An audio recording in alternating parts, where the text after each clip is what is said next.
Today we're going to look at the kings, and it's very interesting. We'll start with Solomon's name. Some reference over in 2 Samuel 12, chapter 24 to 25.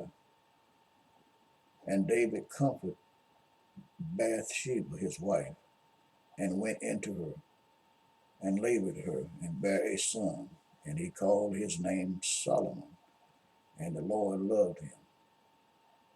And he sent by the hand of Nathan the prophet, and he called his name Jedediah, because of the Lord. Before this, you can go back into Samuel and read about where David, the king, had looked on Uriah's wife and desired her. And he committed a great sin by having him go to the front line of battle, so to speak, and he was killed, but the Lord saw it. And then he took Bathsheba, his wife, and he thought everything was covered. But as the scripture said, there's nothing covered that shall not be revealed. The Lord spoke unto Nathan. He went unto him to bring him the bad news. But we're just going to start because we're going to talk most about in the Kings. But I just wanted to give that little synopsis before we get there.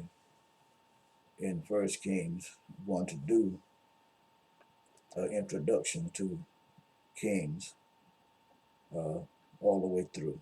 Very interesting. And sort of give the outline of what's going on. In Kings 1 and 1, you read about now that King David was old. Now that King David was old and stricken in years, and they covered him with clothes, but he got no heat. And in the second verse, wherefore his servant said unto him, let there be ought to be a Lord. Let's be sought from our Lord the King a young virgin, and let her stand before the king, and let her cherish him, and let her lie in thy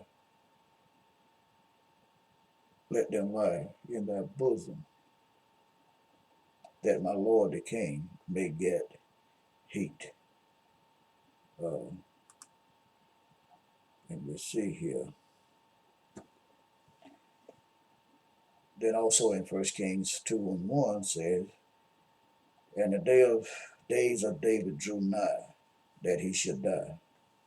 And he charged Solomon his son, saying, I go the way of all the earth. Be thou strong, therefore, and show thyself a man. His encouragement was, or his directive was, that I'm going to die. I'm going the way of all the earth. Man that born of a woman only have a few days, and as the scripture saying, full of troubles. So he was letting him know, I'm going to die. But what you do is be strong and keep this charge of the Lord thy God, not of me, but this is of the Lord thy God, to walk in his way, to keep his statutes and his commandments and his judgment and his testimonies, as it is written in the law of Moses, that thou mayest prosper in all that thou doest, and whatsoever thou turn thyself. So the encouragement was, or the directive was, to do, talking about God, his statutes, his commandments, his judgment, and his testimony. And he referenced back to the law of Moses, that you or thou mayest prosper in all your ways or thy ways, and whatsoever thou turnest thyself, that the Lord may continue his word, which he spake concerning me, saying, if thy children take heed to their way, to walk before me in truth, and with all their heart, and with all their soul, there shall not fail thee, says he, a man on thy throne, on the throne of Israel. So if you do what you're supposed to do, there won't fail thee. You will be successful in what you do if you keep my commandments, my statutes, and so on. and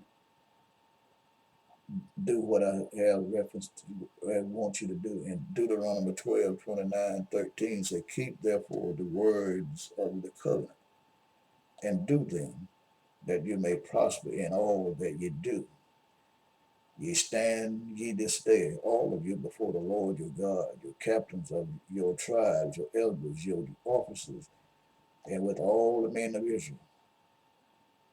And then the verse 11 says, your little ones, your wives, and their strangers that is in thy camp, for the hewers of the wood unto the drawers of the water, that thou shouldest enter into the covenant with the Lord thy God, and into his oath, which the Lord thy God maketh with thee this day, making a covenant that you do these, not only your little one, your wives, and the stranger that is in thy camp, also from the hewers of the woods unto the drawers of the water, that thou shouldest enter into covenant with the Lord thy God, and into his oath, which the Lord thy God maketh with thee this day, that he may establish thee today for a people unto himself, and that he may be unto thee a God, and he that has said unto thee, and he has sworn unto thy fathers, to Abraham, to Isaac, and Jacob. We remember that God always, when he talked to them, went back into remember of Abraham, Isaac, and Jacob. Uh, that was very important that you don't forget. As we would say, what side your bread is buttered on.